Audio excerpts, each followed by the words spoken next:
മറ്റുള്ള നമ്മുടെ സഹോദര സമുദായങ്ങൾ ആരാധിക്കുന്ന ആരാധ്യ വസ്തുക്കളെ ആക്ഷേപിക്കാനോ നിന്ദിക്കാനോ നിസ്സാരപ്പെടുത്താനോ പാടില്ല എന്ന് പഠിപ്പിക്കുന്ന മതമാണ് ഇസ്ലാം. അതുകൊണ്ട് ഒരു യഥാർത്ഥ മുസ്ലിം ഒരിക്കലും ഇതിനെ സപ്പോർട്ട് ചെയ്യുകയില്ല എന്നത് യാഥാർത്ഥ്യമാണ്. അസ്സലാമു അലൈക്കും വറഹ്മത്തുള്ളാഹി വബറകാതുഹു.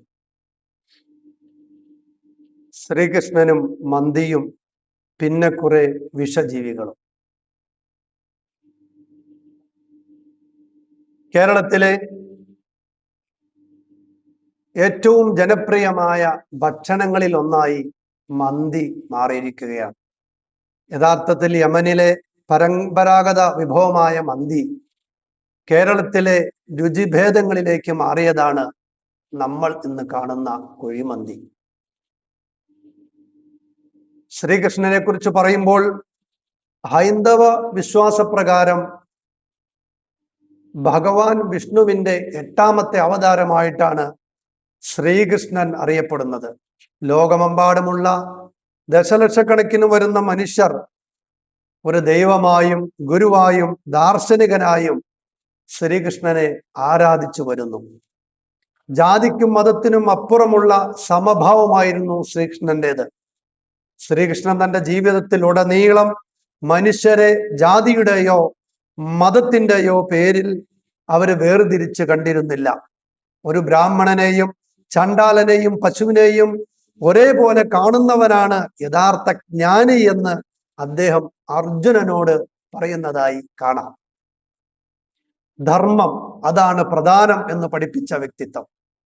പാവപ്പെട്ടവരെ സഹായിക്കുക, സത്യം പറയുക, അനീതിക്കെതിരെ പോരാടുക, സ്വന്തം കടമകൾ ചെയ്യുക, ഇവയാണ് ഏത് മതസ്ഥനായാലും അവരിൽ ഉണ്ടാവേണ്ട അടിസ്ഥാന മൂല്യങ്ങളെന്ന് അദ്ദേഹം ലോകത്തിന് പഠിപ്പിച്ചു. ചുരുക്കത്തിൽ ശ്രീകൃഷ്ണന്റെ ദർശനം എന്താണ്? ലോക സമസ്ത സുഖിനോ ഭവന്തു, ലോകത്തുള്ള എല്ലാവരും സുഖമായിരിക്കട്ടെ എന്നുള്ളതാണ്. ആ വിശാലമായ ചിന്താഗതിയാണ് മറ്റുള്ള വിശ്വാസങ്ങളെ തള്ളിക്കളയാനോ നിന്ദിക്കാനോ അദ്ദേഹം ഒരിക്കലും പറഞ്ഞിട്ടില്ല.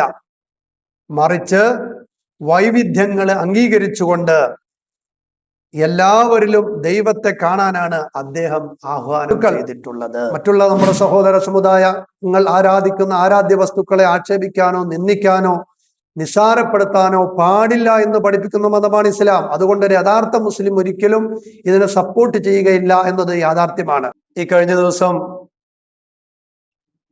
ആലപ്പുഴ ജില്ലയിലെ ചേർത്തലയിലും അതുപോലെ മലപ്പുറം ജില്ലയിലെ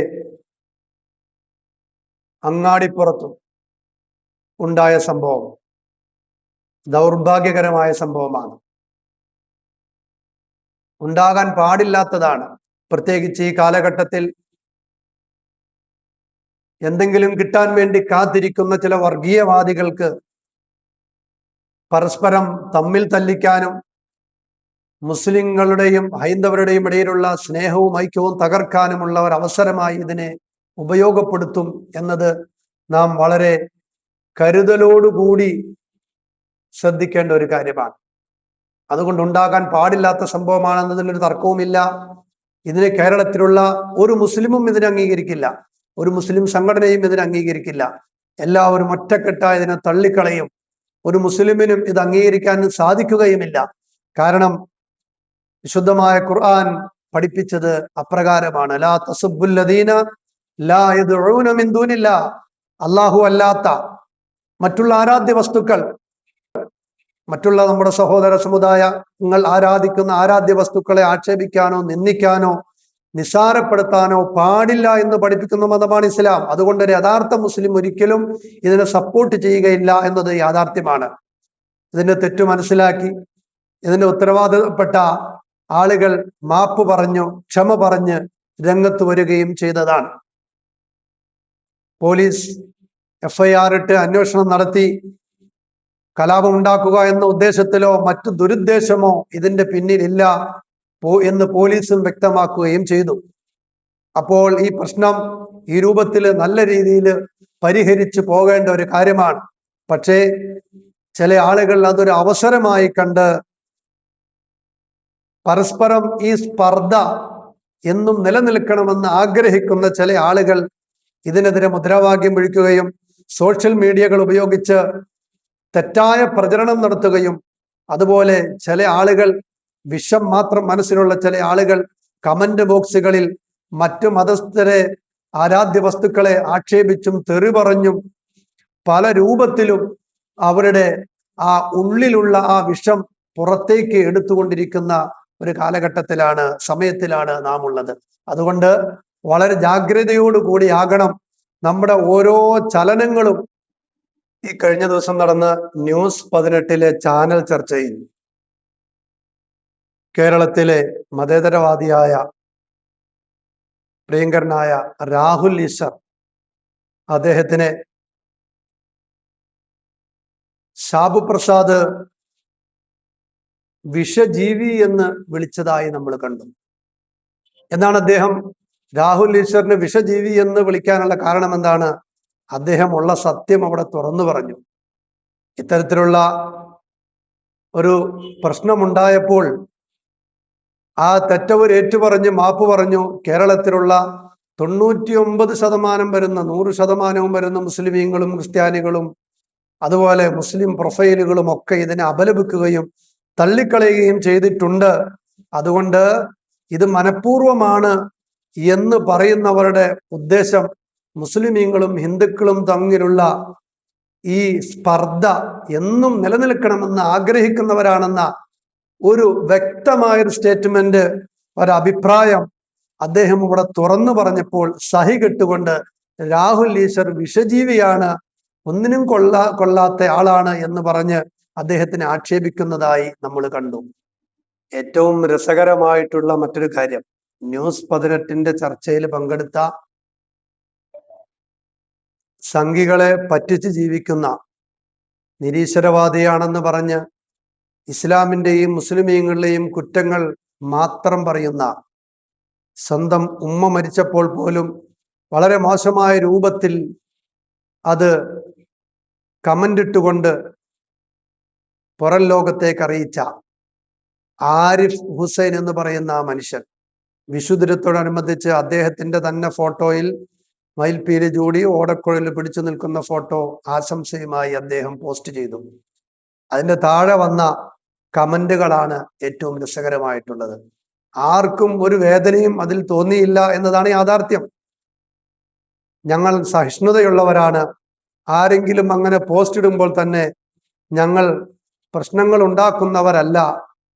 മുഹമ്മദ് നബിയുടെ ഫോട്ടോ എങ്ങാനും വച്ചാണ് അങ്ങനെ ഒരു പോസ്റ്റ് ചെയ്തതെങ്കിൽ ഇപ്പോൾ കാണാമായിരുന്നു എന്നൊക്കെ പറഞ്ഞ ആളുകൾ അല്പം കഴിഞ്ഞപ്പോഴാണ് മന്തിക്കടയുടെ ഈ പരസ്യവും ഈ ആശംസ കാർഡും വിവാദമായി വന്നത്.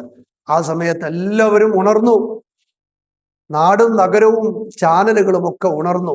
അപ്പോ ഇതൊക്കെ ആർക്കും മനസ്സിലാകുന്ന കാര്യമാണ്. ഇതിന്റെ പിന്നിലുള്ള അജണ്ട എന്താണ്, ഇതിനു വേണ്ടി രംഗത്തിറങ്ങുന്ന ആളുകൾ എന്താണ് ഉദ്ദേശിക്കുന്നത് എന്ന് മനസ്സിലാക്കാൻ വലിയ ബുദ്ധിയുടെ ആവശ്യമില്ല. ഈ സംഭവവുമായി ബന്ധപ്പെട്ട് വന്ന കമന്റുകളാണ് ഏറ്റവും വിചിത്രമായിട്ട് എനിക്ക് തോന്നിയത്.